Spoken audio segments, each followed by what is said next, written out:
now, with that said, let me just ask you on Syria. Yeah. Now, in theory, is it possible for a U.S. official to visit Damascus while the Israelis are still bombing Syria?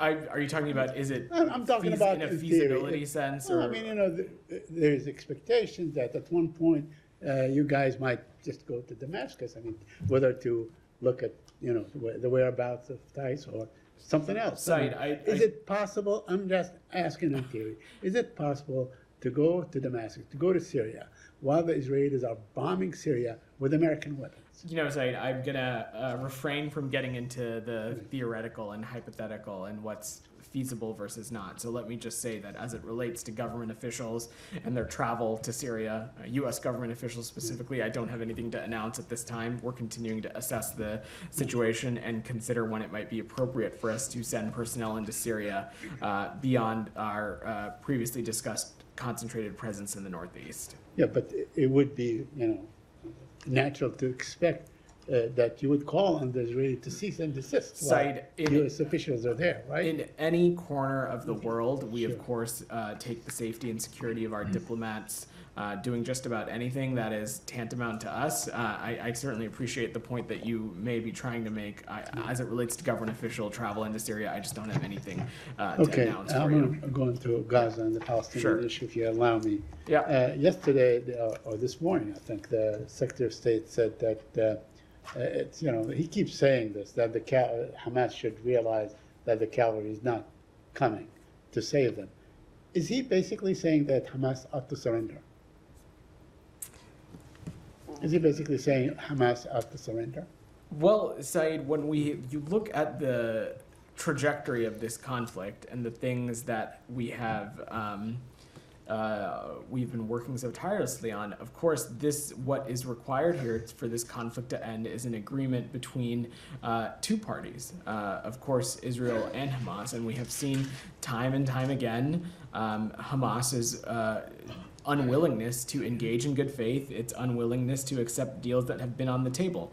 Of course, now, it is always going to be incumbent on both of these parties, Israel and Hamas, to come to an agreement. And what we're working on intensely is to bring a ceasefire to the finish line so that ultimately Palestinians and Israelis can live securely, and perhaps most importantly, the remaining hostages, including the Americans, can be returned home. We think a deal is possible. I don't have anything new to announce, but are hopeful that parties can come to an agreement soon. Okay, but the language of the Secretary of State on this issue, it seems like he's saying that, what Hamas was suing for, which is a broader war, it did not happen and will not happen. So now there are new terms. That's what you're saying, that what we have had back in May, on May 31, when the President of the United States said, I have a suggestion, this suggestion is an Israeli, this is no longer on the table, correct? I can't opine on what Hamas's thinking or strategy is, Said. More on your thinking, not Hamas's. Our thinking is that we think a deal is possible, and we're working intensely to bring that ceasefire across a finish line. But absolutely, the Secretary is correct, and I would echo what he had said. Hamas, and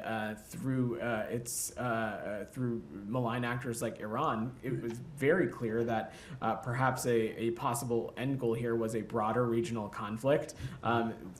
Out of much great work on behalf of the United States and its allies and partners, that has largely been avoided, and that is what the Secretary was alluding to.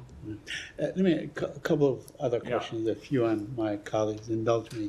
I wanted to ask you about a report in Haaretz, where it was reported that they really have a kill zone, and it doesn't matter, children or not children, whatever it is, they kill. I wonder if you saw such a report, and if you have any comment on it.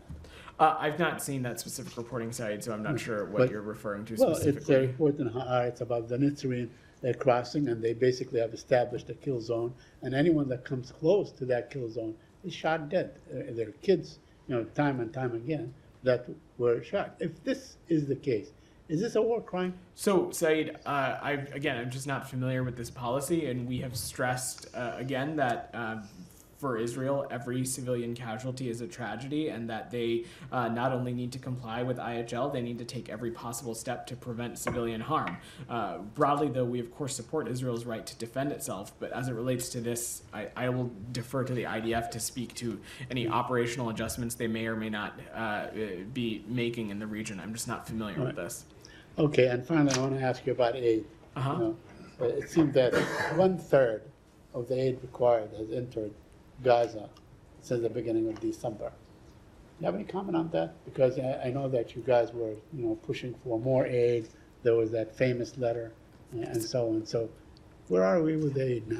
These are conversations we continue to have with counterparts in the region, including with our Israeli partners. We're stressing that every possible measure needs to be taken to open more border crossings, do everything we can to open more commercial corridors, and really take additional steps to bolster the humanitarian flow into Gaza. I believe it was a number of weeks ago I talked about some of the steps that have been taken by the IDF and COGAD and others to help be on the right track. We continue to think that is the case, but this is there is no silver bullet here, and we're going to continue to pursue this at all angles.